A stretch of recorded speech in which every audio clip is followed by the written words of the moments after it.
Swala la Israel Mwenda kurejea kwenye kikosi cha Simba Sport bado inaendelea kuwa ni frustration kubwa na inaibua maswali mengi ya kwa nini ametoka tena Simba kwenda Singida kwenda Young African, lakini pia kurejea kwenye kikosi cha Simba. Wewe shabiki wa Simba, unahisi utakuwa ni uamuzi sahihi kwa klabu kubwa kama ya Simba Sport kumrejesha Israel Mwenda kwenye kikosi cha wekundu wa Msimbazi? Lakini twende tukazungumze pia mchezaji wa kimataifa mwenye asili ya Senegal ambaye amekuwa akikipiga kwenye klabu ya pale nchini Senegal ya Ligue 1 ya kule Senegal, timu ya Generation Foot, mwenye umri wa miaka 22 kuja kuwa mrithi wa Shomari Kapombe au kuwa mpambani zaidi kwenye namba ile ya beki wa kulia kwa klabu ya Simba Sport.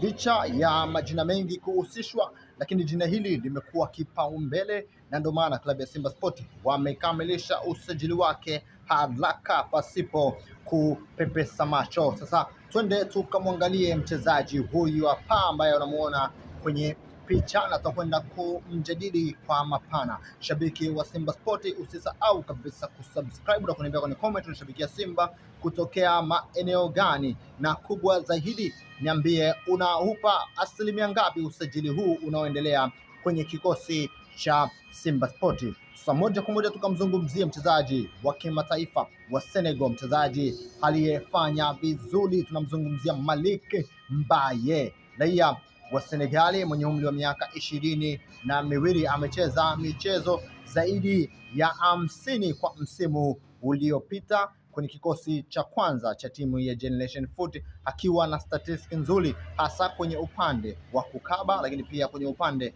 wa kusaidia kupeleka mashambulizi mbele. Hapa tunazungumzia Simba ya Shomari Kapombe wa moto, basi tunampata mchezaji ambaye anaweza kuja kuongeza kitu kwenye kikosi cha Simba Sport, lakini kulikuwa na uvumi mkubwa na mambo mengi yanazungumzwa kuhusiana na bwana mkubwa bwana mdogo. Hapa tunamzungumzia Israel Mwenda kurejea kwenye kikosi cha Simba Sport, lakini taarifa za kudhibitika kabisa ni kwamba Ibrahim Malick Mbaye amesaini mkataba na klabu ya Simba Sport. Sasa hatujui kama utakuwa na umuhimu wowote wa bwana mkubwa kujiunga na klabu ya Simba Sport. Usahau kusubscribe, tutakutana wakati mwingine. Asante sana. This is Simba Blaza.